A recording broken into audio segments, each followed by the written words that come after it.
We're here.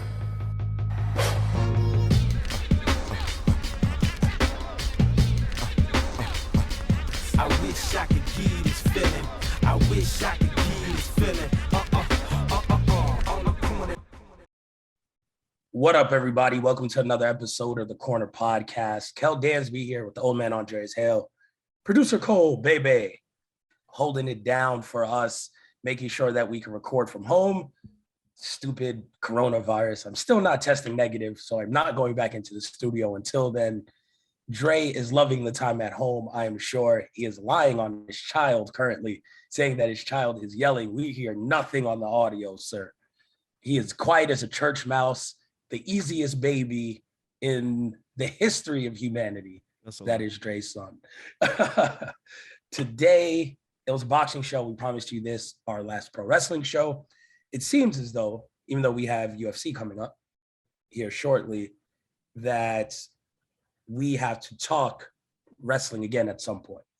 Yes. Because we have Cody Rhodes and what the internet is calling the greatest match in the history of greatest matches. Which is also the greatest fib and the greatest hyperbole.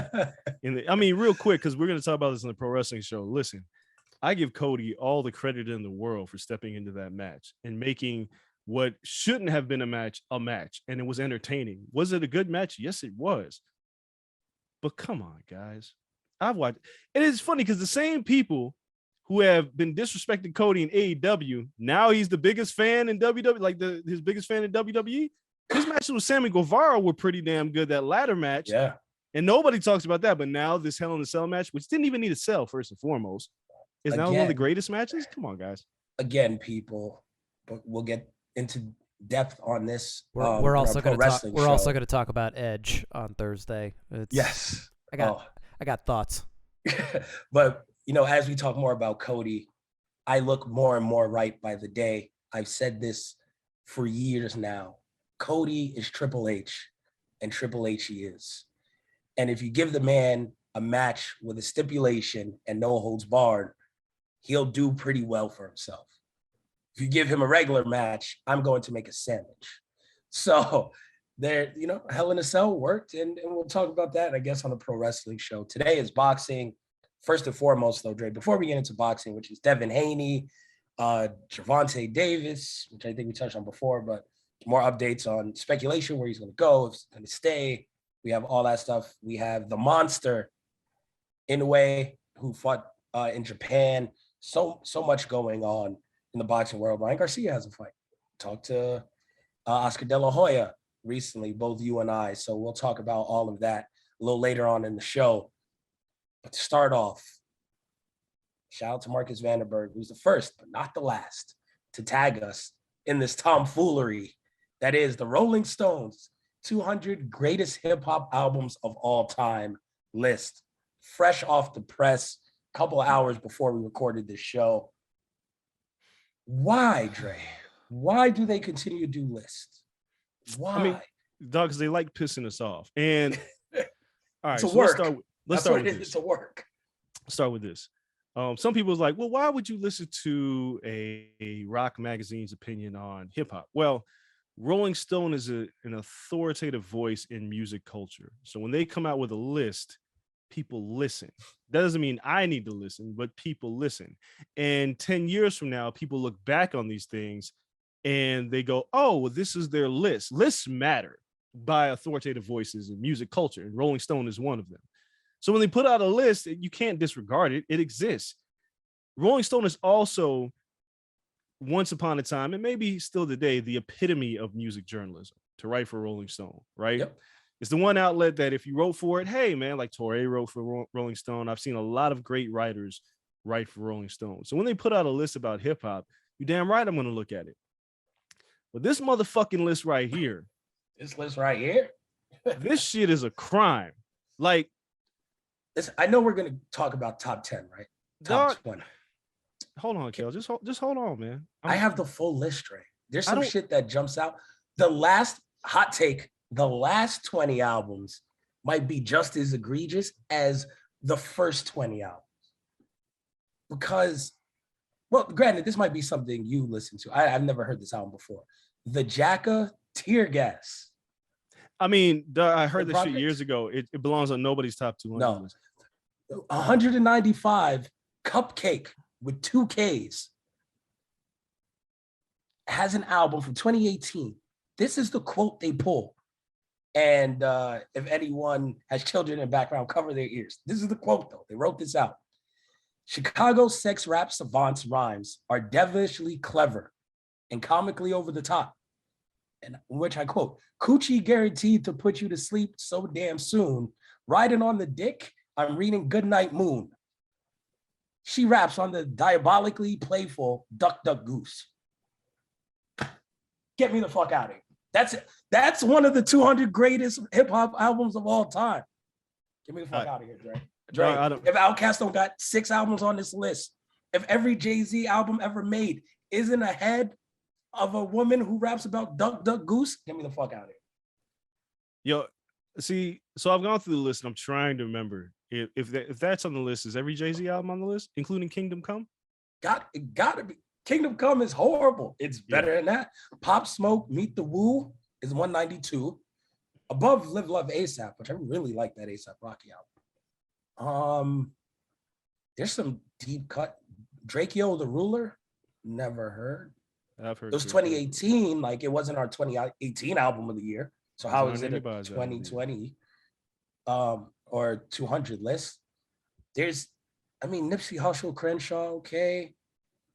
There's Capone and Noriega, The War Report, 187. Too short. Number. Life is too short. Is 186. Like this shit is crazy. Hey, real quick. Hey, shout out to Saba for making the list though. Which one? Care for Me? Care for Me. 184.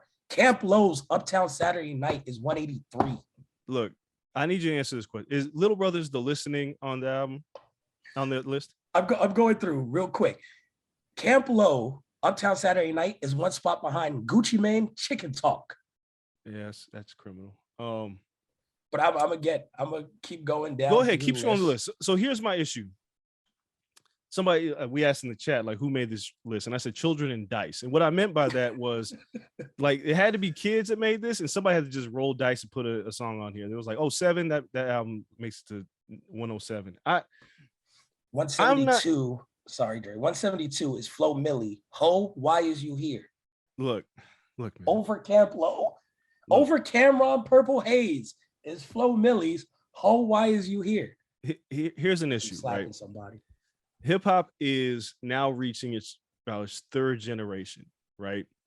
Of kids who grew up on hip hop. Like I grew up on hip hop, and the generation after me grows up on hip hop, and these kids grow up on hip hop. Now that means you have about, what is that? 40 years of hip hop, roughly, a little over 40 years. Now, that means that there is some history here, and you should be teaching history.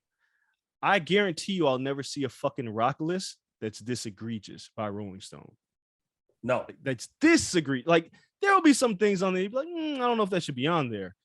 But there isn't a sense of respecting the history of the culture on this list. Now, where it gets to we listen to a lot of music, especially yes, on this show, right? Like we talk about a lot of music. Yes. From 2015 on, I can't find 5 albums that should be on the greatest 200 albums of hip hop list. Kendrick Lamar, J. Cole aside, like, give me 5 albums that we put greatest 200. They have Bandana on here. Okay, if we had to put 5, that was our album of the year one year. Like, yeah, cool. Like, I can probably put that in there. They have ridiculous shit on here. Finally, I got to Drew the Damage. At least he had 155. Shrem Life, 152. Dre, okay, the list ain't bad. Shrem Life on it. The list is bad. That's all I needed. Shrem Life to be on here. This shit is horrible. But let's get to the nitty gritty of it, because what lists mostly are is you can put a list together of 500 things. The only thing people care about is when you get to about the top 25. That's when the conversation really starts. And in their top 25. Oh, 25. Okay, not 50. Kendrick Lamar, Damn, which I really like better than the album we'll list later, is number 60, by the way. Life After Death is 59, just to give context. 58 is America's Most Wanted, which you're very high on. Where is a death certificate? That's my favorite Ice Cube album. But look. Nevertheless, Midnight Marauders is 55. Okay, listen, go ahead. Top 20. Here we go. Let's start. I'm not going to start with the most egregious thing on this list. I'm going to start with one of the most criminal things. This is why I said dice come into play, because it can't be just children. Yeah. At number 2 is Outkast Stankonia. Outkast Stankonia is not the second best Outkast album, but it's number 2 all time. Like, right.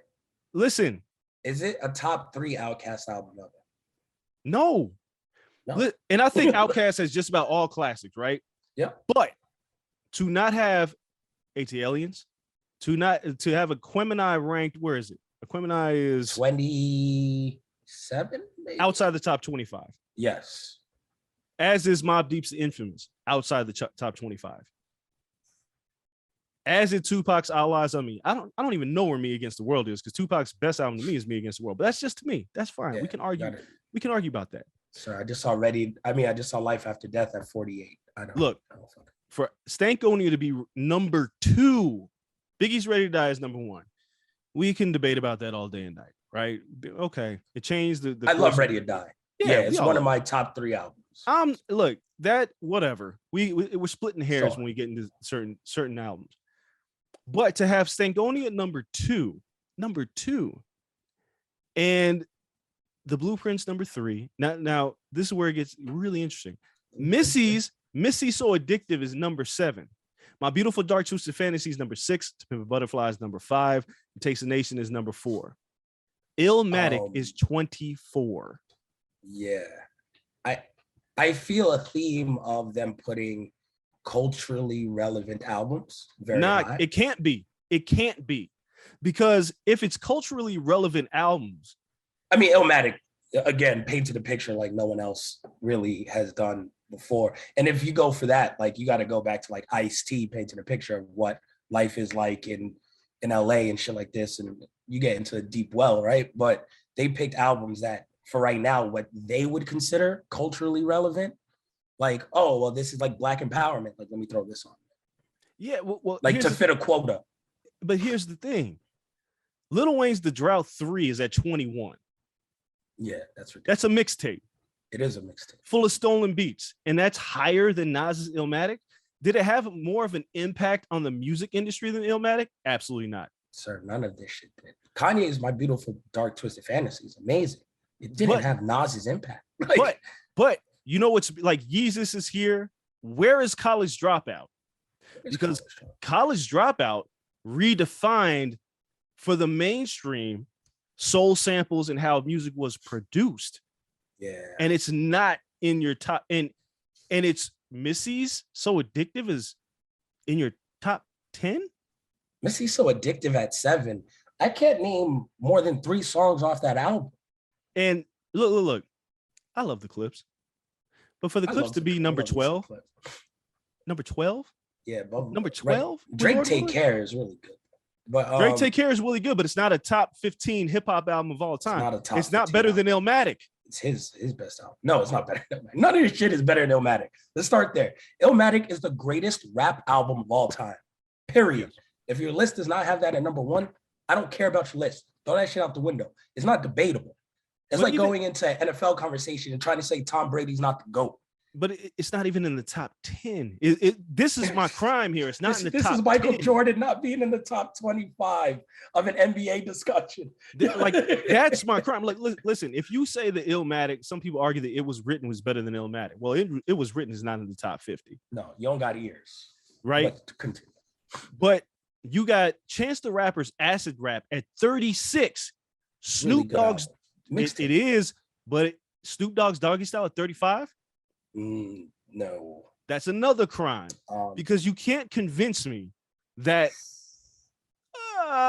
Future's Dirty Sprite is better than Doggy Style or more impactful than Doggy Style. No. Few albums are more impactful than Doggy Style. Yeah, Clips Lord Willin' was good. It's not top 12. No, come on, man, don't belong in this list. Dr. Dre's 2001 being 30 spots ahead of The Chronic is crazy. But Dre wouldn't say that shit. Here we go. This is where it gets fun. Chiefs Keef's Finally Rich is ranked at number 32, which puts it ahead of Doggy Style, Only Built for Cuban Links, Late Registration, Dilla's Donuts, NWA Straight Outta Compton, Jizz's Liquid Swords. Are you serious? Oh my God. Justin Ivy, shout out Justin Ivy. Chief Keef? When he finds that out, he's throwing shit through his window. Chief Keef above Liquid Swords, which is like his magnum opus. And here's the most egregious.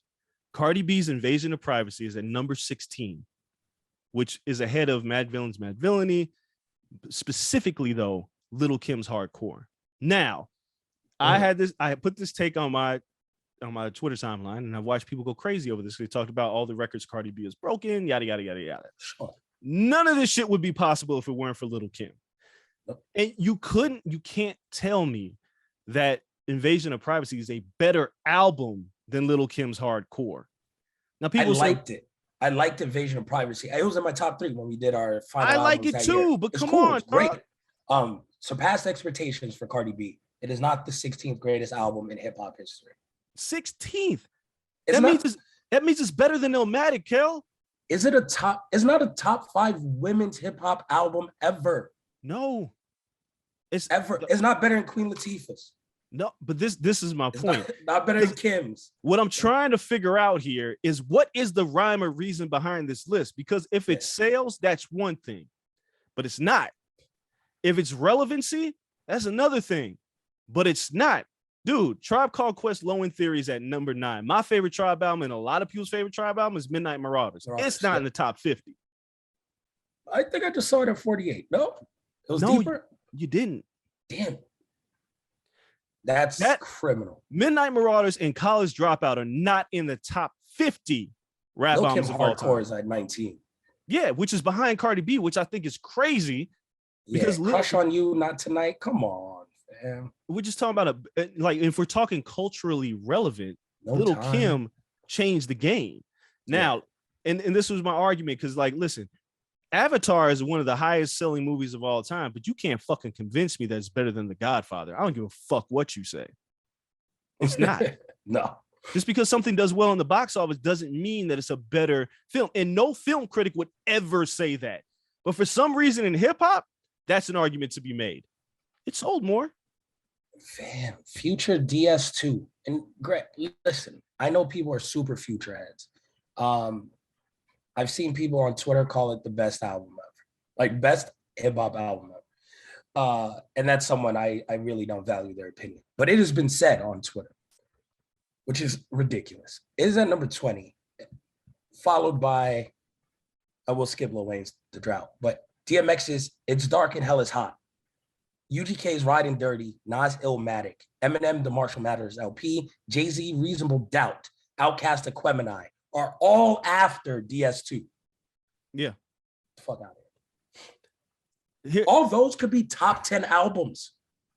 If people put those in their top 10, just that run. If they put those in their top 10, I'd be like, oh, I can't even argue. So I've covered music for a long time, and I've been in rooms where we've made lists.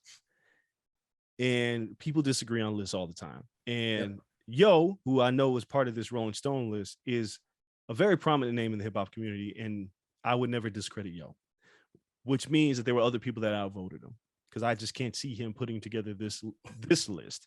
This shit is probably this high because he voted. So the issue for me has been and always will be, who gets to write about rap music?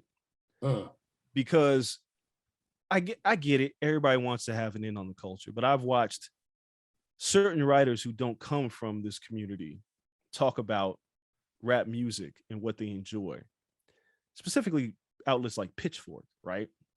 Where it's a bunch of preppy white guys telling black people about the music that they make. I have a problem with that. I've always felt that, tongue in cheek, you should have to get a license to cover rap music for a prominent outlet. There should be a board, because there's the Boxing Writers Association, there's the MLB Writers of Association, there's the National Association of Black Journalists. There should be a National Hip Hop Writers Association that addresses things like this and was like, well, who wrote this list and what do you know? Because I am not sure that the people that wrote this list would make it past this board of writers. 200 is a big number, which is why I say anything after 50 is, anything after 25 is kind of arbitrary. But this is a crime. And then if this gets cited 10 years down the line by some kids who are grown up on hip hop as a definitive list of some source, it's a discredit to the culture and the community that has made this music. In no universe should Nas's Illmatic not be ranked one of the top 25 rap albums of all time. And no everyone universe, is in a room. How do you just let this shit slide? I gotta walk out. You get outnumbered. I've been in this situation before. Fortunately, I've always been the editor, so I call a lot of shots.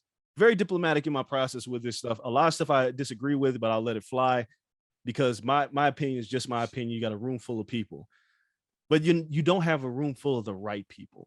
And if Rolling Stone is going to be a responsible music outlet, you need a room full of the right people, not just people who write for you, right? Because a lot of those people don't get paid a lot of money, but you need to reach out to the most prominent names in music, in hip hop specifically, to rank a top 200. And if you want to, I mean, I get it. People like to stir the pot and numbers sell. You know, people look at numbered lists and go, oh, I want to click that, just like we did here. But don't put the shit in order if you're going to do shit like this. Don't put, just say, oh, these are 200 albums that you must listen to. This is a definitive list of music that have shaped and formed the culture. I don't know, man. I'm 8 deep on the panel, right? Because they list everyone who votes on this panel. Yeah. So I'm Googling as you talk. I am 8 deep. The first 8 people they list, there are 3 Black people. I wonder. Not egregious. Not egregious. Cool. There's one white person under 40. So you got 3 Black people, 5 white people, 1 under 40.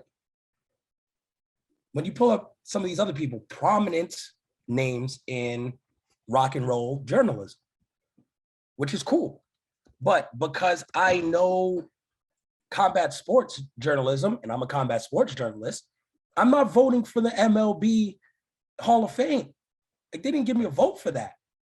Like, I got a pound for pound list vote, right? And I'm not going to go ask someone from the NBA team, like, yo, real quick, you want to do our rankings? No. They're going to be like, yo, I don't know what half this shit is. So it's ridiculous. Oh, I found a 4th Black person. All right. So out of 9, we got 4. So it's just only 1 woman so far. I'm on my 2nd woman. Like, I understand what they were going for, but it comes down to what's your credentials for speaking on this. Right. I mean, knowing music and then knowing hip hop culture specifically. It turns out this is more egregious than the top 500 albums ever list. Yeah. I mean, yeah. It's just, God, it's frustrating, man. It's like, I jumped out of the music game to get in the combat sports game, and the combat sports game is just as dirty as the music game. And then I see shit like this. I was like, damn, I need to go back because I got to kind of fix this shit, right? Because I see people that I respect in this game that are not involved in this list. And I get it. It's Rolling Stones, there are people. I don't see B-Dot. I don't see Ellie Wilson. I don't see SK. I don't see Torre. I don't see Dart Adams. I don't see Shea Serrano. That makes the list null and void to me because these are writers who have covered this for years, have written books about this industry. I don't see Bakari. I don't see. There's a lot of good writers on this fucking list, though. Shout out to Yo, who's on here. I just got to Yo.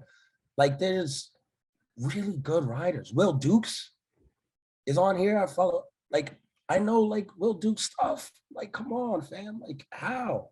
You're just disrespecting the history of hip hop by making a list like this. Yo, Will Dukes. I just clicked on it. His Rolling Stone joint before this, his feature before this, was on Blackstone. I'm like, yo, you know your stuff. Does he? I mean, I've read his stuff before. I'm just saying, there's enough people to vote to have common sense in your top 10. Look, again, music is subjective. You like what you like, you don't like what you don't like. I get it. Some people, but again, this all boils down to a history of music, right? Understanding the history of music. Like Harris Runs the Return of the Boom Bap is a fantastic album. Is there a Gangstar album in the top 100? If it's not, we got a problem, right? I haven't seen it yet. There's and there's certain things that are being eliminated from the list. Maybe it was too underground for them. Is Black Star on this list? Is there a Common album on this? Where's Black Star? Yeah, Black Star. I just ran into it a while ago. I think it's Fringe top 20. Black Star is on here. Hold on. Sorry, I went into this deep dive of random ass people. So there goes Dilla, Tyler the Creator. And even Dilla's Donuts being ranked as high as it is, I love Dilla's Donuts, but it's an instrumental album, so it makes me wonder. I'm like, what? Wait a minute. What are we doing? Chronic at 40 is still fucking insane. All I know is these lists are built to piss us off, and they've pissed me off. That's what they've done. Honestly, if we sat down, say, I mean, combat sports is too crazy, right? But say we had like a super boring week of combat sports, and we sat down and said we're going to do the best 100 albums in hip hop history. Me, you, and just Coale. We don't even need a whole panel. Me, you, and Coale. We can get to a consensus of a pretty damn good list.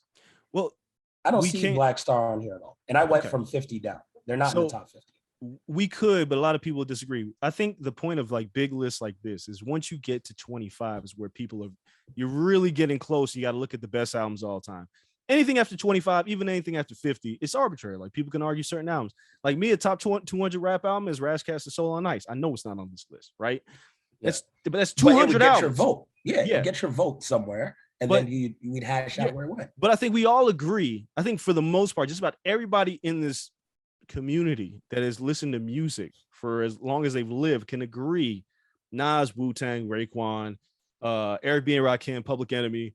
Like these albums belong in your top 25. Now you can move them around. Honestly, they belong in your top 10.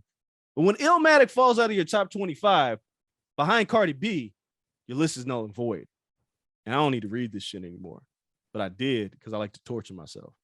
All right, real quick, since we're all here, before we get into boxing, me, you, and Coale. Top 10 hip hop albums. And if you forget something cool, I just want to do an experiment to see if we can get a consensus of people then saying our top 10 is better than theirs. And we can do ours in 10 minutes. So top 10, number one, Illmatic is number one.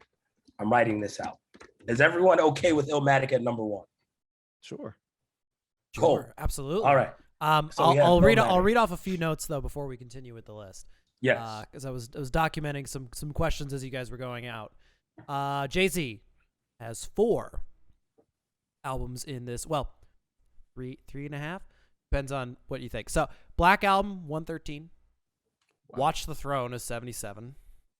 Reasonable Doubt is 26, and Blueprint is 3. Okay. Here's the problem with that. Mm-hmm. If we're talking about sales and impact, Volume 2 not being on the top 200 list is crazy. Yeah. It's not even my favorite Jay-Z album. But to say like Hard Knock Life and what that album delivered in making Jay-Z a superstar, dude, 444 is not on this list. What? Yeah. Volume 1 is arguably Jay-Z's best rapping. If you take the bullshit out, which we talked about a number of times, it's arguably Jay-Z's best rapping album. If you take off like Sunshine and I Know What Girls Like, and that's not on here, but Cupcake is? Fuck out of here. Cupcake with 2 Ks. Kanye's College Dropout is 52, which I think is Kanye's best album. It's too low. We mentioned Outkast, Aquemini at 27, with Stankonia being 2. That's egregious. I love Stankonia, but it's not number 2, and it's not Outkast's best album. And then Dre asked about Common. I've got Common's B at 145 and Like Water for Chocolate at 86. I love Like Water for Chocolate. Yeah, I mean, that's a lot of people like that. That's fringe top 20 for a lot of. Like if that was in the top 20 list, like no one's gonna say, "Oh my God, you guys suck." All right, so number 1, Illmatic. Number 2, I always go Reasonable Doubt's my second favorite album, but that is not a consensus. So there is no consensus. There's no consensus. But if I had to be objective, I wouldn't be mad at Biggie's Ready to Die as number 2. See, I don't know. And this is why I don't care that much about the top 10. It's just they should all be there. Like 36 Chambers and Doggy Style and Aquemini. Oh, yeah. So let's see. Doggy Style. I'm write them out. I'm just going to get 10. So let's do Ready to Die. We don't even care what order. How about that? It makes it easy. Illmatic, Ready to Die, Doggy Style, 36 Chambers. I think that's pretty easy. It Takes a Nation of Millions. Aquemini. Public Enemy's It Takes Nation of Millions is the top 10 album. It's around my number 10, but I mean, that's perfectly fine with that. I'm just saying, it's not much. It's there. No, definitely. Is Paid in Full in there? Yes. Yeah, of course. And it's debatable. Paid in Full is a debatable top 10 album for a lot of people, depending on when you grew up. But to me, Jay-Z has a top 10 album, and then I'll go Reasonable Doubt as his top 10 album. I like it better than Blueprint. That's fine. Is there a Kendrick album on this list? Is it Good Kid, Mad City? Good Kid, Mad City is his best album to me. So if we go Kendrick top 10, I'd go Good Kid, Mad City. That's always the debate. It's between that and To Pimp a Butterfly. They're both so fucking good. but for the sake of argument, we'll go Good Kid, Mad City. Mad City. Yeah, it has one of the greatest outros I've ever heard in my life. Good Kid, Mad City. But then now it becomes, does that go over Drake? Take Care. Yes. Okay. Drake doesn't have a classic album, guys. Take Care is a classic. No, Drake does not. He has a fringe classic album. And again, I've always said this. Take Care is not my favorite Drake album. It's Nothing Was the Same. But regardless, Good Kid, Mad, like Kendrick has a bona fide classic. Yes. Yeah. At least one. Right. At least one. And I would go Midnight Marauders.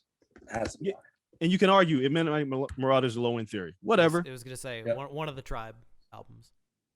And then that is already 11.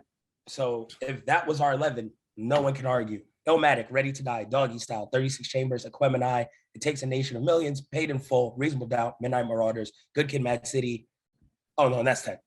And that's it. And we're not even at De La Soul, who could probably be on here. 3 for absolutely. We're not at Only Built for Cuban Links. The infamous there's a lot of things that we're leaving off. The point of all that to say is, I don't know if you're getting to that, is all these albums that you mentioned, and somehow they have Missy at number 7. Crazy. We didn't even do The Chronic yet. Right. The Chronic changed again. Like, The Chronic's not in our top 10. Okay, come on. Good Kid, Mad City is really good, but like The Chronic has to take that spot. We bump that down. I'm just saying, like, it's the fucking Chronic. Missy's at 7. The Clips is at 12. Cardi B's at 16. Marshall Mathers LP is an incredible album to me. Lupe Fiasco's Food and Liquor is an incredible album to me. Yeah. That's all above those that you just named. And way before anything Future dropped or Lil Wayne. Yeah, again, you need a like the Rolling Stones should have their hip hop license revoked for this list. And they should be barred from ever writing about hip hop until they can prove that they know what the fuck they're talking about. That's it. And it's not that difficult to create a list that doesn't just end up completely blasphemous, right? So many people just say like, yo, let's just throw shit out there.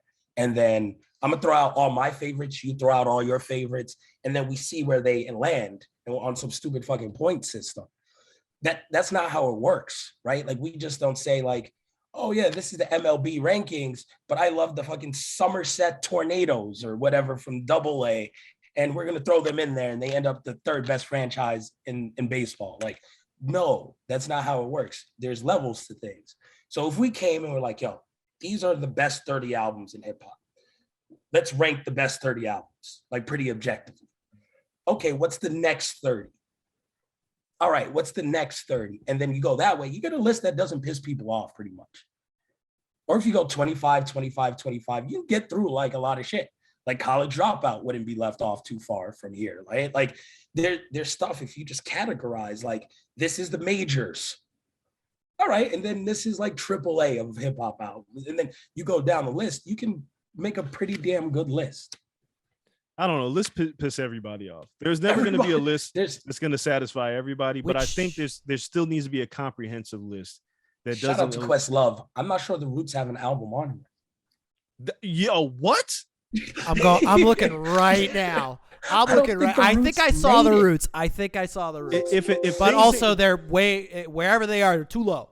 Bruh, if Things Fall Apart ain't high on this list, you're like Things Fall Apart is incredible.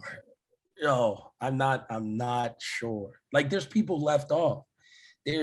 We just went through entire verses, like, and I'm not saying albums are everything, but if you're going like 200, there's like no Jada album on here. No, again, where's Little Brother? I'm gonna keep asking, where is Little Brother? no Fontaine. All right, so far, The Roots, How I Got Over is at 150. I'm still going though. Okay, if you come across Little Brothers, The Listening, or May the That Lord Watch, or The Minstrel Show, those are three incredible Little Brother albums, arguably classics. 51, The Roots, Things Fall Apart. Okay, so still low at 51. But all yeah. Right. You can also tell what people listen to, right? Because it's very interesting, because especially when you go from the year like 2000 to about 2010, underground hip hop was surging in the underground. Yeah. But it wasn't mainstream. Like 50 Cent was dominating, Nelly was dominating, like all those artists were dominating. But if you weren't listening to those albums, that's where like somebody like Little Brother would get left off of this list. Yep. Because it gets lost in that 2000 to 2010 shuffle. The ringtone era. Yeah, the ringtone era. But it's like, well, what were these people listening to? I don't know what anybody's listening to put Cardi B over Little Kim. I just don't get it. Cardi B over Illmatic. That's crazy. And I can't. I'm sorry, guys. Like the Cardi B fans are in my mentions like crazy right now. Is there a Cardi B hive? Apparently so. Probably. But this is not to say that Cardi B made a whack album. I don't say that. I'm saying that she deserves all her success. I really like that album. But you're not doing the woman any favors by putting her over Nas on a rap list. Fam, you cannot listen to Cardi B and then listen to Nas and say these two belong on the same list. And that's no disrespect to Cardi B, but it's just like that's taking calculus at Harvard and then going to PE in high school. I mean, like that shit's fun, but the level of education is completely different here. In basketball terms, it's like Gilbert Arenas' best year happens, and you go, he's better than Michael Jordan. He's better than Michael Jordan's 93, 94 year. Like, you can't do that. You can't. Like, and Gilbert Arenas had a fantastic year. Agent Zero. I always refer to Gilbert Arenas because I think people forgot how good Gilbert Arenas is, but nobody has him in the top 15 greatest basketball players of all time. Nobody. For Cardi B, who has one album, which was a good album, but to have her above like that, to say Gilbert Arenas' season's better than like Allen Iverson's MVP season, Shaq's MVP season, Magic or Kareem, or throw people a bone. Like, I can't even be like the old curmudgeon, right? Like, I refuse. I'm not gonna do that. Like, if people like Future's Dirty Sprite, cool. I'll maybe finagle it into the 25, top 25, which will still hurt me because there's 25 albums better. But if that's where I gotta give, I'll give. Like, if you think Future has a top 25 album of all time, cool, man. But I'm not putting like all this young fucking person music. Now I sound old, but like there's some shit that won't be on there. NBA Youngboy don't got a top 200 album. Like, he ain't making the list. Ooh, God, I'm tired of talking about this. Juice WRLD is on here though. I've only watched the documentary. I don't own an entire Juice WRLD album. He's on. He's on the top 25, so I'm okay, right? Like, no, he's in the top 200. Yeah, like I could give. Like, towards the end of this, I don't need 8 Jay-Z albums on here. Best believe I can put 8. I can put all 5 now of Kendrick's albums on here. Yeah, easy.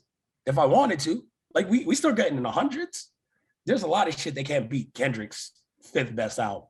No, but okay. A lot of things that can't be Section 80. The 3 on here are Damn, Good Kid, Mad City, and To Pimp a Butterfly. To be fair, Section 80 is my second. They're all top 60, and Section 80 is nowhere to be. At least I couldn't find it.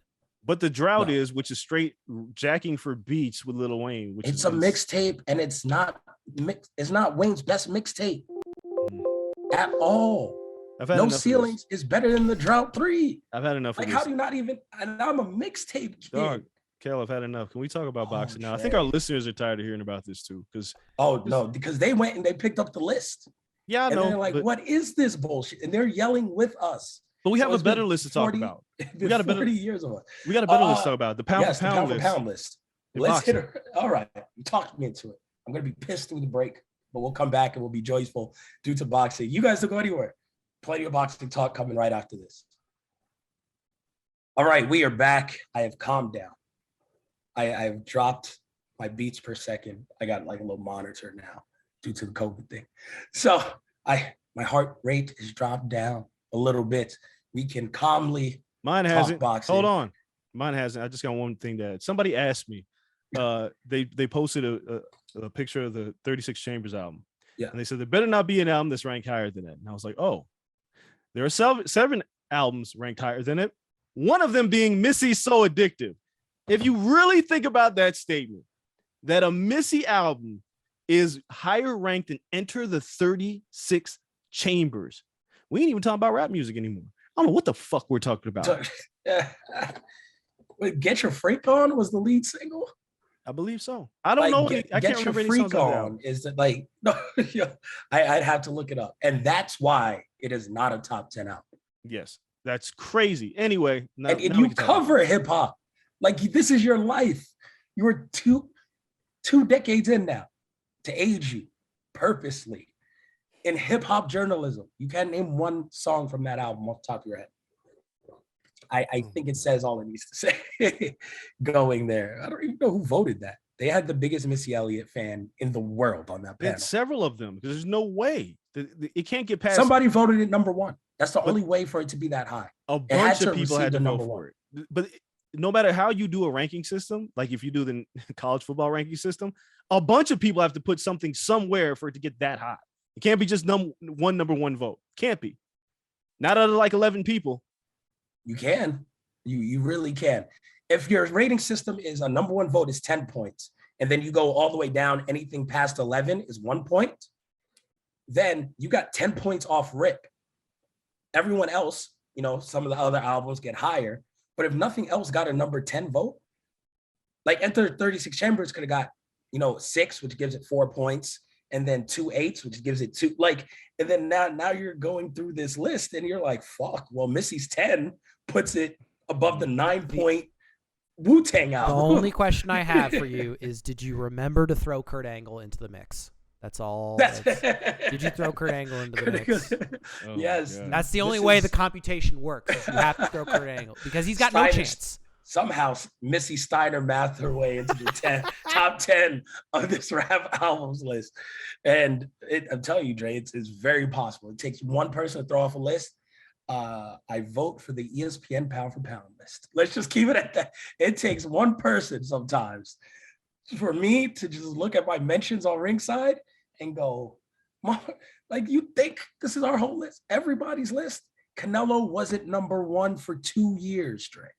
I know, there's some drunk shit right there. Like, it could take one person's vote, one person ranking him 7th on a pound for pound list to fuck up a prestigious list. So I completely understand. So with boxing, now that we mentioned Canelo, last thing we left off on was Gervonta Davis versus Rolly. We picked Rolly by death. I think you might have been spot on. I called it. I called the round. I said everything. Everything. Rolly walked into it.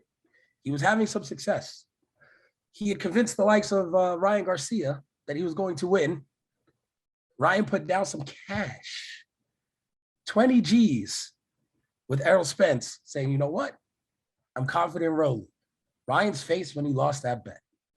And everyone laughed at it, as they should. Yeah. Nothing Rolly has done in his career said that he was going to beat Gervonta, and he met his end in one punch.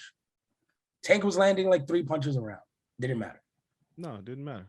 You just needed to land one. Rolly, come on. Rolly started bitching and moaning that Tank was running around like a bitch. The bitch knocked you out. Said he won every round of that fight. Don't matter. You got knocked out. Rolly said, I won 6 rounds. I don't care. I need a rematch. He got knocked out in the 6th.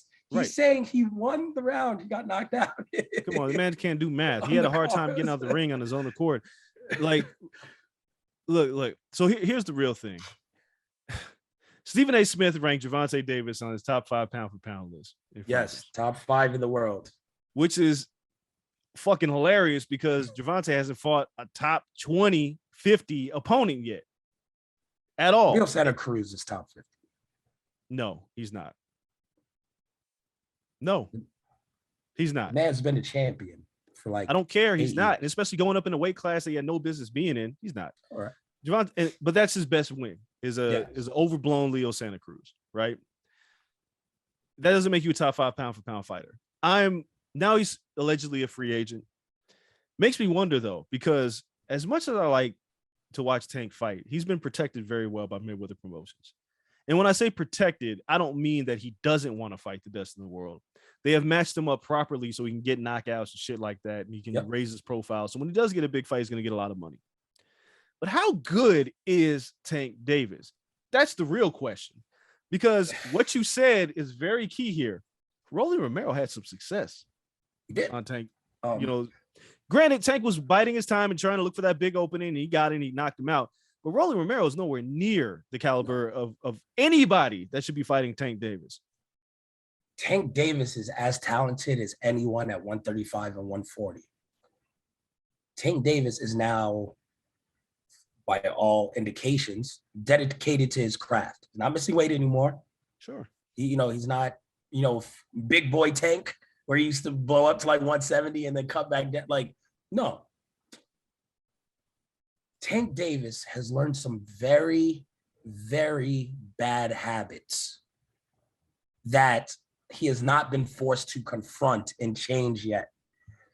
Tank Davis reminds me a lot of Deontay Wilder in terms of habits, not skill. Tank has the skill to outpoint people if you want it. His habits now are giving away rounds because he knows he's going to get the knockout. The only time he didn't, and he had to box and show the IQ and do everything that he's capable of, is when he broke his hand early, couldn't use his right hand against Isaac Cruz, and started outpointing him because he knew that was the only way he was going to win. He's abandoned the knockout only approach because he had one hand. He should have continued that mindset. That's his last resort instead of his first resort and letting the knockout come. He has horrible habits. And that will and can get him beat down the line because you can't give away 8 rounds to Devin Haney. No. Even though he's a little chinny, but what if you don't catch him?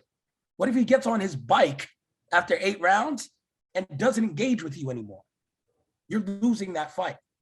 Rolly, honestly, could have been up 5 rounds to nothing, got on his bike and not chased Tank down. Now what, Tank? You're not counterpunching. Now what's your game plan? What's plan B? Are you going to adjust? Rolly was just Rolly and fell right into the trap anyway. Leo Santa Cruz had rounds on him. Barrios had rounds on him. They fell into the trap. If you go up 7, you damn near run. Who cares? Call me whatever you're going to call me. You can beat Tank Davis that way. And there's people in that division who can do that. Shakur can do that. Devin can do that. Or you can find out the hard way like Canelo did against Dimitri Bivol. When there's no plan B. Where that somebody can take your punch and you're like, oh, shit. What do I do now? What do I do? Yep. And that's what Canelo found out the hard way against Bivol. Tank hasn't faced anybody that has adjusted properly to Tank or just puts out more output, which leads us to Devin Haney. Devin Haney won the undisputed lightweight title against George Kambosos. I said before the shit started, I said, I don't know how any of you are picking George Kambosos. I don't care that he's fighting in Australia. I was like, have you watched Devin Haney fight? And I said before the fight started, if Devin puts him on the end of that jab, he's going to clean his ass out. And he did that. Listen, guys, I know my fucking boxing. I watch enough of this shit. There were some sympathy rounds for Kambosos, and he still couldn't get close. Look, Australia tried it. It was like, look, man, we'll give you like 4, right? Like, we'll give you a couple. And he still lost 116 and 112 on 2. Do something, sir. Something. I gave George 1 round in that fight. But here's the thing. Devin Haney is now the undisputed lightweight champion. And he went to another man's country, beat his ass. He's going to have to do it again, unfortunately, unless they find a way out of this rematch clause. But George is going to make a lot of money, so I would enact that rematch clause. There's one way out of it, by the way. There's a way out of the rematch if clause. Devin vacates the belt. If he vacates and moves out. I don't think he'll do that. He may. I don't think he will. There's a lot of money fighting. There's a lot of money fighting Kambosos again as well. The way that deal is structured, the best thing for Devin, and I don't know that, and it's not like inside boxing, like inside ESPN knowledge and shit, like from what's out there with the deal. And then now the numbers, which Kambosos is getting 10 mil and Devin getting 3, is fucking ridiculous. But again, even if you come down to the middle and you split 50-50 next time, so you're each getting what, 6.5, and Kambosos' performance is still going to get him 6.5, whatever. Devin, though, if you look at it, you're like, yo, I'm gonna get 6.5 and then another 3 or maybe 5 after this. Say I beat him again, I get 5, that's 11. But the zone, when I go back, is gonna pay me probably like 20 a fight, right? Like, whatever. Let me go back with as much cachet as I want. So I could get probably 11 out of Top Rank in 2 fights if I take Kambosos. But if I just still get paid 3.5 like I am now, then I can still cash out with 7.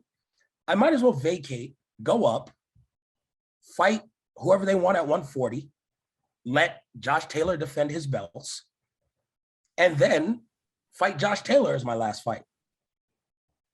And then I'm coming home. I'm coming back to the zone with 3 belts at 140, and I'm just going to let them chase me. I don't know, man. Fuck the money at this point. You get all the belts. And Josh Taylor needs a big name to fight. You jump the list because you're in-house now. You jump T.O. You jump, Ramirez, who we beat already. I don't know, man. I feel like that rematch is complicated. But here's my thing. So we at Sporting News, we just put our 25 under 25 list. And we have Devin Haney number 1, Shakur Stevenson number 2. And a lot of people were like, Shakur should be number 1. I was like, no, Devin's the undisputed champion. I got to put him at number 1. He's never had a split decision. He's won all his fights by unanimous decision or knockout. He just beat the man who beat the man who beat the man. I got to give him credit for all of that. For all intents and purposes, Shakur Stevenson is like 1B to Devin's 1A. Oh, yeah. If we're talking skills, Shakur Stevenson's a better fighter only because he has offensive skills that Devin doesn't. Well, they both have equal defense. If not, Shakur's a little bit better defensively than Devin Shakur is Haney. better defensively. And then Shakur has more power in his weight class and a better killer instinct than Devin Haney. Devin Haney's never shown the instinct Shakur did when he beat the shit out of what's-his-face to get the first title. Damn. Who, Jamel Herring? Jamel Herring. Beat the hell out of Jamel Herring. We haven't seen that from Devin Haney. People would say he has that skill. We haven't seen it in a fight. We haven't seen him turn it up like that to beat the hell out of someone and stop them. For all purposes, he beat the hell out of Oscar Valdez. Oscar Valdez could just, he's crazy, and he just took more punishment than he probably ever should have. He beat the shit out of him. That wasn't a defensive clinic. He went in against an offensive fighter and just said, you can't do anything to me. I'm going to beat the hell out of you. So, no, Devin Haney's great, and he's great defensively, and that jab is amazing. He's not Shakur Stevenson. Shakur Stevenson's better in every regard of the game. Well, here's my counter to that. We haven't seen Shakur Stevenson fight anybody with a jab. It's not happened. Hasn't happened yet. Nobody has Devin Haney's jab. I've done this stat graphic. Shakur Stevenson gets hit with jabs 7% of the time. Okay. Jabs land 35. It doesn't matter. Everyone can throw a jab. No, they can't. No, they can't. Doesn't get Stop right hit there. with jabs. Stop right there. Let alone power punch. Everybody can't throw a jab. No, Stop that. Everyone has a jab. They don't. Of course, everybody has a jab. Sure. Everybody can throw a pass. They don't make them fucking Tom Brady. Sure. But my point is that Shakur has never fought somebody with it, like, because Devin has. Devin has a jab. All I'm saying is Devin has a jab. I'm just saying Devin has fought someone with a jab. No, like they fought like similar level competition. Shakur's probably fought better level competition. You're missing my point. Shakur hasn't fought somebody with a jab, which is the best weapon in boxing. Jermaine Taylor, when he won the undisputed back then middleweight title, Ryan Garcia has told me on numerous occasions that jab is really difficult to get around. If you can't get around Devin's jab, you can't beat him. Yep. I don't know if Shakur can get around that jab. That's the challenge. Getting around it doesn't mean you have to hit somebody with it. That means somebody has to find a way inside, because a jab is what you use to control range and distance. And there are a few boxers who do that better than Devin Haney, which makes me, I'm not saying Shakur can't do it. We just haven't seen Shakur deal with it yet. Again, I didn't know we were pitting them against each other. I just thought who was better. And I would retort, we haven't seen Devin Haney have to deal with any of the problems Shakur Stevenson presents to his people either. No, that's true. It's all true. Like, if they fought each other, then yeah, I mean, it'd be one hell of a chess match, right? I think eventually we see Devin Haney give us a glimpse of what it would look like, because I think if he stays and he rematches Kambosos, his last fight will be against Lomachenko. But here was the point. And that's a guy who can get inside. Here's the point I was going to make. Devin Haney's jab is the reason why he beats everybody, right? Now he abandoned it against Jojo Diaz and just said, all right, I'm just going to power punch this guy because he's not going to get out of the way of my shots. And he beat him. Going back to this Tank conversation, I know you said Devin's chinny, right? He's never been knocked down. He got buzzed by Linares. Everybody gets buzzed. Everybody gets buzzed. Canelo got buzzed. He's been buzzed like 2 fights.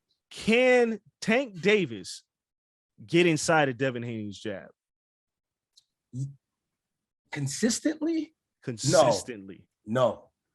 So that's my problem with Tank. Between those two, honestly, would be a fight of 3 punches. It's Devin controlling. Tank has 3 punches to land a knockout. Again, it is much like Deontay Wilder versus Tyson Fury. 1. Yeah. Right? Like, Fury dominated that fight. Wilder had 3 punches. That motherfucker made good on all 3 of those punches and got a draw. That's what the fight would be. It would be, Tank, can you knock him stark out in 3 punches? Because that's all you're going to get. And they're not even mistakes. You're good enough to get 3 punches because Devin's not going to make a mistake. But you better make them count. You can't barely glance the chin. You can't, that uppercut almost landed when you get through his guard. No, you get 3 punches. They better land clean.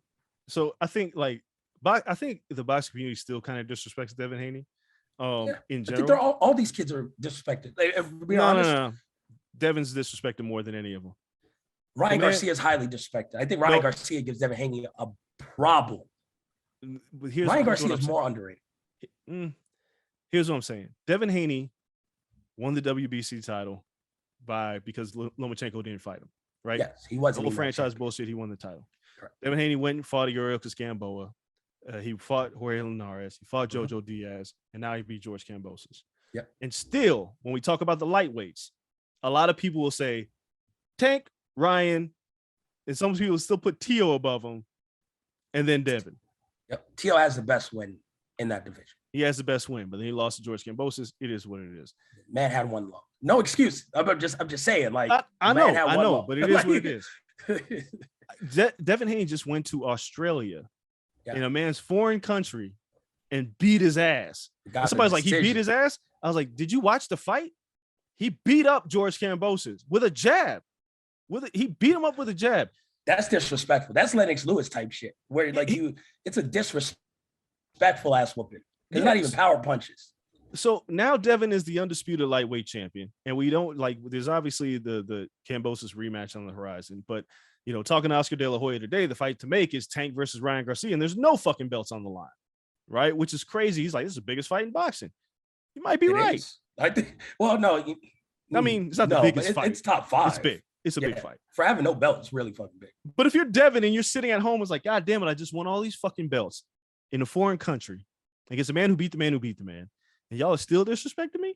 Like, I asked Oscar if you had your choice, Haney with all the titles, if that fight frees up, or Tank. Oscar's still like, Tank. I don't even care about those titles. It's wild that Devin has still got work to do, regardless of going into enemy territory and winning the undisputed lightweight championship. He still is looked at as, I don't want to fight him. He's still chasing fights. Because he's the least popular of the 4. Like, if we're just being honest, he's the least popular and he's the hardest to figure out. It's a horrible combination. Like, it's one of those things where it's like, yo, there's no win in fighting. There isn't. Even though he did reportedly really good numbers on ESPN. Yeah. Like 1.3 is one hell of a night on ESPN. So that's a good number. It's taken Shakur Stevenson 5 headlining fights on ESPN to pop a number that big. And I think his best number is still 1.2 or something. So it was a bigger number than that. The guy is really good. People tuned in. We'll see if the people tune in for the rematch, if there is a rematch, because it was quote unquote boring to a lot of people. It's very Ryan much, Garcia. Yes, it's very much like Money Mayweather, but Money Mayweather had a lot of Pretty Boy to fall back on. Yeah. Like, people always had the excuse of you didn't see Pretty Boy, or he broke his hands, and then now Devin doesn't have that. He doesn't. He doesn't have that reel. He doesn't have that excitement. I love the jewels. The guy has a hype, man. He's starting to talk. Like, he should be marketable. That's $1 million smile. Yeah. I don't know why it doesn't connect. I'm not, unlike we've done in previous episodes, or I've done in previous episodes, I'm not going to blame his promoter. I like Eddie Hearn. Yeah. But maybe like access to the zone does hurt, right? Like I sat back and I watched him this cycle go on the car wash, which is what we call it at ESPN, when you go on every show possible to promote whatever you have coming up. And he went on a car wash. He went on Stephen A's show. He had a spot on SportsCenter. He had a spot on not First Take, but whatever the one is before that, in the mornings. And I mean, he did all of these things. And I was like, I don't think I've seen him get as much notoriety as he's gotten for this run. He got 5 times as much as Kambosos did on this run. He was by Top Rank, who's pretty much in a limited deal with him. They're treating him like he's here for the next 10 years. So I was like, yo, the kid got more pub this run than he did his entire DAZN career. DAZN put him on fucking Jake Paul's fight, right? And it was a stinker on that card, or Logan Paul, whatever the hell it was. Yeah. And it was just like, yeah, like it just never connected. So I think he just needs more eyes. He needs people to really be like, okay, this is what this kid is. And he has a big social following, but they're not as rabid as Ryan's or Tank's. Tank's social following is rabid too, right? Like, he sells out every building he's in, every building. People fucking show up for Tank. Ryan's a different level. Teofimo even has like a different level of buzz. He does more shit with influencers as well when his head's on, right? He attaches more to the kids. So I don't know, something was missing, but maybe these 3 fights in ESPN help. You want to know what the answer is? I'm gonna give you the answer. It's an easy answer. I say it all the time. There's no country for a black fighter. There's no country. And what I mean by that is, but Tank disproves that. No. Let me finish. Tank is a heel. Tank is controversial. Tank has domestic issues that we've seen. Tank is the bad guy. Devin Haney hasn't embraced that role. And because of that is what prevents him from being a star. That's why I say there's no country, because again, Canelo can do whatever he wants. Mexico's going to back Canelo. Manny Pacquiao could do whatever he wants. The Philippines are going to back Manny Pacquiao. Black fighters don't have a country. So if you're not the bad guy, people aren't paying to see you lose. They're not really paying to see you win either. So Devin is stuck in this spot where he doesn't talk enough. Granted, he's done the car wash, but he doesn't talk a lot. He talks some shit with Kambosos, but Kambosos led the charge in that trash talking ordeal. He did. Devin doesn't do that, but it doesn't pay to be a good guy as a black fighter. Ask Sean Porter. Terrence Crawford has that dog in him, but it's taken him so long to be a star because he doesn't show that persona in trash talking. Not until recently that he really got on Twitter and started shit talking everybody that people start paying attention to Terrence Crawford.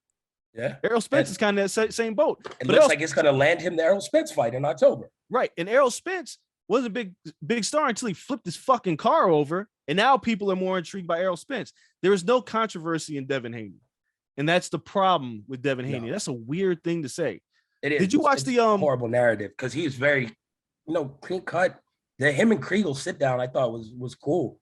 Kriegel went to his crib and he was like, yeah, like this. He's like, nah, this is multi-million-dollar. Like, yeah, I got all these cars there, but like if money goes tomorrow, like who cares? He was like, I just like to box. I was just like, yeah. Did you watch the XXX documentary on Hulu? No. Okay. Is it really good? It is good. Juice WRLD. Okay. It's better than Juice WRLD. It's sad, right? But they're all sad, sir. They're all sad. There's a part in it where it explains how he became, in so many words, a superstar. And it came from that whole domestic issue with his ex-girlfriend. And when that shit came out, people started to listen to his music more. He was the heel. Now, granted, he was like that beforehand, but it was never about the music. Yeah. It was about his personality. It's never about the fighter. It's about the personality. Because as I've said 1 billion times, anybody who's watched the Floyd Mayweather fight when Floyd became a superstar did not watch Floyd fight because they wanted to see him fight. They wanted to see him lose. Devin has not, I hate to say figured that out because I don't want him to figure that out. I don't want him to go smack somebody up just to get a fight, right? Like I don't want him to have to do that. But that's where we're at in this world, and especially with viral stuff. Like Mayweather Promotions has handled Tank Davis by getting those knockouts. It makes him go viral. Devin ain't that kind of fighter. I don't think you ever will be. And if he does, I'll be like, damn, Devin, you had to go do that. But that's the world that we live in. Devin's going to be Andre Ward. Oof. Yeah, maybe. But Andre had the gap. So as long as Devin doesn't have the gap, we'll see, right? Yep. Ooh, Like, people said Andre couldn't. Remember, Andre can't knock nobody out. yeah, he's Andre Ward. Yeah. Like he's Andre Ward. And the man's going to the Hall of Fame next week. What am I to say? Undefeated. He's in Creed. Like he has some like crossover, but did Andre Ward really hit his potential? He did not. We know he did. He retired undefeated. Nobody talks about it. No, not at all. So it's one of those things where it's like, man, and it's great. And being undisputed is amazing. But so many people are undisputed now. Are you going to be the worst undisputed, or not the worst, but like the least talked about undisputed champion? I don't know. Because what cachet does it have if everyone else, like, well, I guess we talk about this now, like with Charlo, undisputed, right? Like he's a bigger draw than Devin Haney. Is he? Right now? No, maybe. I don't think so. People talk about Charlo's more. They talk, but people did watch the Haney Kambosos fight, like you said. No, they watched. Yeah, the numbers are good, but Yeah. he's Charlo's fringe pay-per-view. Fringe. They tried that shit. Oh no, Didn't work out Devin's very well. pay-per-view. Devin go back to DAZN tomorrow. I don't know if he's pay-per-view. I mean, there's Like, there's really no such thing, right? Ultimately, Devin's undefeated. He beat the man who beat the man. He's a star. He's not a superstar yet. We got a lot to work on there. I mean, can he beat enough people to become a superstar? Yes, he can. He's Can you 23. No, I understand this. No, I'm saying he's Can 23. you still become a superstar in the ring Yeah. without changing anything else? Yeah, Okay. you can. I mean, That's my it question. takes a while. And that's an honest question. Yeah, Because like what ends up happening is if Devin were to continue to win, right? If he started beating up on all your favorites, because Devin still has a little shit talking in him. a little bit. I mean, he has the best hype man in the game. Somebody And- gonna shit talk for him. Well, His daddy shit talk. Everybody else will shit talk. but what will end up happening is people are going to eventually want to see him lose, because the thing about Devin Haney, he's been disrespected by so many people. They will continue to disrespect him. Doesn't matter if he beats Tank. Doesn't matter if he beats Ryan. Yeah. Everybody's going to say his style's not exciting. I want to see him lose, and this fucker just won't lose. And that's what will create the mystique of Devin Haney. He'll become a bigger star. Well, if he beats everybody, of course he would. Okay. He's 23. He's 20. He's the only fighter. Him. Nope. Shakur aged out of this list. Everybody ages out of this list next year, the 25 under 25 list, except for Yeah. Devin Haney. Because T.O. ages out. Ryan stays. Nope. Ryan ages out. He's 24. Ryan's got a year on Devin. He'll Oh, be Ryan was still 24. 23. He'll be 25 by June 1st, 2023. Really? Yes. Devin No, Haney. that is not true. Ryan Garcia's birthday is August 8th, 1998. He is 23 years old currently. Oh wait, you're right. So he's the only other person. We got him behind Ryan. him anyway. No, I know. Yeah, but I mean, Ryan will be on the list. But No, everybody, and then you're going to, I mean, you got to see what Keyshawn does, but he's so far behind. It's going to take a second for someone to catch him like, I don't even know why people aren't talking about it. He's 23 years old and the because undisputed they're lightweight champion. all like, T.O. did it at 23. You call him what the fuck you want, but he beat the man who vacated the title. Like, I don't know. This between everybody in the WBC. This ain't between me. The man had the belt. He fought Teofimo. He lost. Teofimo did it at 23. Tank is a star at 20. He was a star at 25. He's now 27. Like, they're all ridiculously young. All of them. Again, if you were the lone person doing it, it'll make it feel special, right? They're all that age, crushing shit. And we can say what we want, but at 135, you give me those four and Loma versus everybody else, and they beat everyone. And Yeah. some of them probably beat Loma. That's true. We've seen All right. one beat Loma. So like you're not special anymore. You got to do something else to be special because all your peers are also young. They're also achieving shit super young. They're doing everything you're doing. What sets you apart? It ain't the mouthpiece. Nah, we'll see. I guess belts don't matter. Not as much as people think. Floyd was never undisputed. No, he was. So what does it really matter, right? And then some of the other news real quick. Teofimo looks like he's gonna have his return fight in August. Pedro Campa, all right. Sure. Yeah, Warm up. like seems there. Charlo, big Charlo. Jamal Charlo got hurt.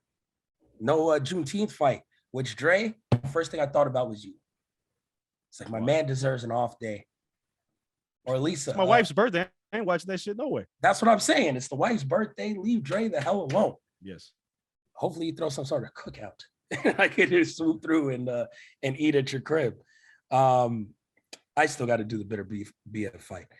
So what am I? I'm talking shit for no reason. Ryan Garcia versus Fortuna. You okay with the opponent? It seems as though like who the hell else was he going to fight? JoJo maybe? Yeah, he's got to fight somebody. And Oscar's like targeting a Tank fight in November. Sure, Oscar. It's true. Al Heyman doesn't like you. No, he doesn't want to give you any money. And that's more of a personal grudge than anything. Anthony Joshua, new trainer. Robert Garcia. Good fit? I don't know. That's not tough. like Anthony Joshua is a young cat anymore, right? Like, what can you learn in this time? It's what can you learn and what are you going to do to offset Alexander Usyk in the rematch? What looks like it's going to be in August now. Hot as fucking Saudi Arabia. That's crazy. But you going? I don't know. Yeah, I'm going. I'm going to die. I'm be in studio with producer Coale, baby. Nice and air conditioned. Shit, I'll be out there riding a camel like a motherfucker. Make sure you sunscreen on the dome piece. Yeah, man, I can't get that sunburn on my head. Oh my god. Oh, no, anyway, but the fact he's got a new trainer, Robert Garcia, means that I believe that AJ is more dedicated to this rematch, and I think he thought that his size and power would get through Usyk, and it just didn't work. And now he's seen what he had to offer. It's really up to Robert Garcia of how much of that tape that he watched and said, okay, we need to adjust this, use the jab more. You got to be busier. I just don't know if he can get through to him. And I guess we'll see when that fight happens. Bad habits break hard. Like everybody got a plan. So they get punched in the face. And then Spence Crawford working on a deal for October in Vegas. Think he gets done? Yeah, I think there's no reason that this fight doesn't get done. It has to happen. Biggest fight of the year, right? Like left. Yeah, Canelo and Triple G is still a big ass fight, but yes, this is the big fight. This is bigger than that, right? Like, okay, making sure. Yeah, because Eddie Hearn doesn't seem to agree with that. I'm like, Eddie, like, come on, Eddie. Sorry, ain't nobody listening to Eddie. Canelo coming off a loss. Come on, Eddie. Look, I've already had people. I'm not gonna say any names. It's pretty prominent names in the music industry texting me about going to Spence Crawford. Oh, immediately, people. Our entire comment section at Ringside is, "Oh, I'm booking my flights. I'm there. But give me what week?" I'm just like, damn, huge fight. If they do that shit like Halloween week, man, hopefully it's. No, there's some weird shit in October. Like, hopefully it's not the same week as like the festival downtown, something like that. Like you piggyback. Don't make me choose. Nah, shit. It's a big fight. Fight fans gonna go for this. But I want to, as we get to this, because you mentioned Alexander Usyk, the monster, Naoye Inoue, absolutely annihilated Nonito Donaire in the rematch. First fight, super competitive, right? Even though Inoue won, people were like, "Damn, Donaire's still standing after 12? Shit, he still got something left in the tank." Donaire goes and wins the WBC title. Still looks like he's got some shit in the tank. They have this rematch. Inoue obliterates him in 2 rounds. Now, I say this because with Canelo's loss, Inoue's win, pound for pound just got really fucking complicated. Who is the number 1 pound for pound fighter in the world at this very moment? Alexander Usyk is my number 1 pound for pound fighter in the world. That's who I voted for on my latest ESPN rankings. I've been voting for him for about 4 months now. You were undisputed in a weight class. You have 3 of the 4 belts at heavyweight, a weight where it's not just going up 7 pounds. It's not going up 14 pounds like Canelo tried to do, right? Like it's not doing, or 12 pounds, whatever Canelo tried to jump and couldn't handle it. No, like you go from 200 to fighting a guy who's 250 and winning belts. Like that's a 50-pound gap. Like we're not asking Devin Haney, like, hey, you just won at 135. You want to go fight someone who's 185? Like we don't do that in any other weight class. Like it sounds ridiculous, right? This is what you do at heavyweight, going from cruiserweight to heavyweight. To have 7 of the 8 belts in those 2 divisions, you're pretty damn good. So you're number 1. The list starts after that. And then today, my vote was for Inoue to be number 2. Crawford just hasn't been active enough. Like, and again, I love the resume. I love everything. He's been undisputed. The argument's always he doesn't even have close fights. You know, in a way, like he's had close fights. The first fight with Donaire was close. You know, he's been busted up a little bit. Terrence Crawford hasn't even been challenged. Man's like 33. He hasn't been challenged in his career. No one's gotten close to beating Terrence Crawford. But yeah, give me Inoue number 2, Crawford 3, 4. I had Canelo. 5, I had Errol Spence. That was my top 5. I flipped. Wait, yeah, no, that's my list too. Yeah, I saw people was like, Inoue should be number 1. And I was like, well, until Inoue fights Stephen Fulton, who just had a great victory against Daniel Rahman, then we can have a real put at number 10. Huh? He has my 10th spot Fulton? For 11 days. Yeah, I have to give respect. It's 11 days because Bitter BM is probably going to win and get that belt. And yeah, Arthur is back in there. But I gave him the spot. I wholeheartedly disrespected Josh Taylor because I gave Fulton the last spot. But Taylor lost that last fight. Like, my eyes told me he lost. I don't care what belts you got. Like, get the hell out of here. Yeah, Catterall beat you. But Inouye's victory, I know I saw a lot of people was like, he's number 1 pound for pound. And Kel, this is where I just 100% agree with you. Alexander Usyk cleaned out the cruiserweight division, went to heavyweight. It's not like he just had one fight. He had to fight Derek Chisora, who still wore Chisora. He beat him. Yep. And then he went in there and beat Anthony Joshua. And you say what you want. Anthony Joshua has the best resume of current heavyweights, including Tyson Fury. I didn't say wins, I said resume. He fought everybody. Yep. Nobody dominated Joshua like Alexander Usyk did. Nobody, not even come close. Like he lost to Andy Ruiz by like a flash knockout, right? And then he came out there and just completely outpointed him in the rematch. Usyk went out there and outboxed him and then buzzed him late in the fight as well, being a smaller fighter. Inoue he's got to win another belt in another weight class for me to even consider him over Usyk. Now, if Usyk loses to Joshua, whole nother conversation in the rematch. But right now, listen, undisputed gets him a little closer. So if his next fight is undisputed, which it should be, cool. You're inching closer. But yeah, no, you got to go up. Hopefully Fulton becomes undisputed. He really should. You beat the 2 hardest guys in the division already. Yeah, Let the man have the belt. Akhmadaliev is a very tough out for Fulton. I don't know if he's any harder than Daniel Rahman was. He is. He's absolutely, he's absolutely better. But it's a good fight. But regardless, Inoue is in a situation where, he's got to move up and weight. He doesn't catch Usyk unless Usyk loses. Right now, it's Usyk's spot to lose.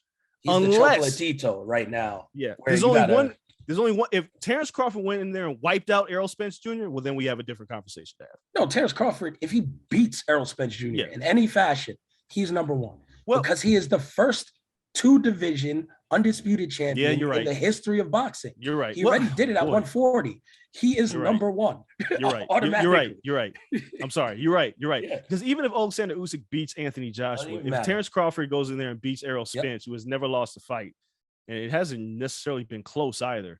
No. If he does that, if he beats Spence, man, is the winner. If Errol Spence wins, does he pass Usyk though? Because Errol Spence is no, because he's still only ever done it at 147, but has a title at 135. He's undisputed at 140, and then he would go in there, clean out Errol Spence at 147. Man, I don't know if Errol Spence knocked out Terrence Crawford. It looked impressive. He then got to go to 154. There's a lot of things that have to clear out 154. There's a lot. It depends on Usyk and how he looks against Joshua. Obviously, Canelo's fighting Triple G. Errol and Terrence are fighting. Inoue, we'll see who he fights next. It should be, by all accounts, it looks like he's going to have his chance at undisputed. Yeah, and he's a monster. They call him the monster. He's a fucking monster. There's no doubt about it. That right hand he hit Donaire with, my God. You could tell about 90 seconds in that fight, Donaire got hit and his eyes got big. And it's always something when a fighter gets hit and their eyes get big, because that means, oh shit, I didn't know this motherfucker hit me like this. What do I do now? And there was nowhere for Donaire to run. Inoue was just on his head. I don't know, man. The monster's a savage, but I will not put him number 1 pound for this pound. This is the best top 10 list I've I've seen in a long time. Like you go through like years, you go like, all right, you get to like 8, 9. Like Juan Manuel Marquez was like top 10 for a very long time. And you're like, yo, this guy, I just saw this guy lose. Yeah. But you hang around and all this stuff. I had to bump Loma from my top 10. It's like, sir, you're not fighting. And No, you're not. you got a pretty recent loss. Like Shakur Stevenson is the only person with 2 belts in my top 10. Oh no, him and Fulton at that. So right now you gotta be unified to even crack my top 10. Yep. Like to even get close. And I have an undisputed champion that's not even in my top 10. Like that's mind-boggling. And Tyson Fury, who might be the greatest boxer on the planet, probably is. You put anyone in the ring against Tyson Fury, they're losing. Just due to sheer size, skills, everything, right? Like nobody's beating Tyson Fury. And he's 6. Because I just can't justify putting him any higher. Like, Yo, he's the best fighter on the planet. the bottom line is Canelo losing fucked this list up, right? Oh it was my like God. Canelo was like, it's easy. As long as Canelo keeps winning, he ain't never losing that top spot. They Fuck around always and lose. lost. The Yeah. number one always loses. Like you look through and you'd be like, yo, man, Floyd lost the number 1 spot without losing. Well, yeah, that was based off activity because Manny Yeah. Pacquiao was just murdered. Man went to prison. Yeah. Manny Pacquiao took the number 1 spot. You know, and then even then, Andre Ward took the number 1 spot for a little while over Floyd. When Floyd is active, like Ward had it, Kovalev had it at a period of time. There's been like a bunch of number 1s. That should be like it's so fluid all the time. So we'll see. Devin Haney crept into my top 10. I had to put Haney at 7. So I want to, before we get out of here, I want to leave on this note. This could end up being one of the biggest years in boxing history in terms of the sport being alive. Yeah. In terms of, because it's not dominated by one fighter. Like people look at the Pacquiao Mayweather fight, it was like it's huge, but this is not what I'm talking about. This is a calendar year where we got Serrano and Taylor. Yep. We've crowned new undisputed champions. Like women's boxing is on the rise. Yes. It looks like we're against Spence versus Crawford. We're getting Canelo Triple G 3. We're getting Usyk and Joshua. We just got Tyson Fury. Yeah. This might be the biggest year that boxing has ever had in terms of the total health of the sport. And people shit on it all they want. Jake Paul comes back and fights Tommy Fury. That shit could be huge. If Tommy Fury's the guy and they put that at Wembley, Jake Paul at Wembley, like that could be a huge fucking fight on August 13th. That's what I'm saying.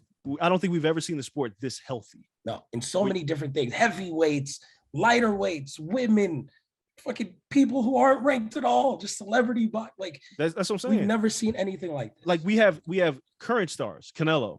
We are grooming the next stars, Tank, Ryan, Devin. Women's boxing is finally getting the respect that it deserves. And we're getting the fights that we want to see. If anybody argues that boxing is dead, I'll smack you in the fucking face. Because it's not. We're getting Michaela Mayer versus Bumgarner.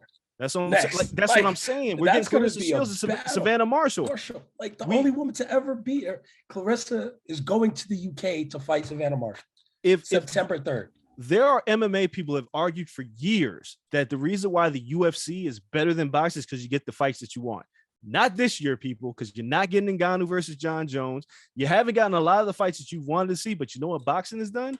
They have given you all the fights that you want to see. And plus more. Yep. Imagine Ryan and Tank happen to pull some shit off and they fight in December.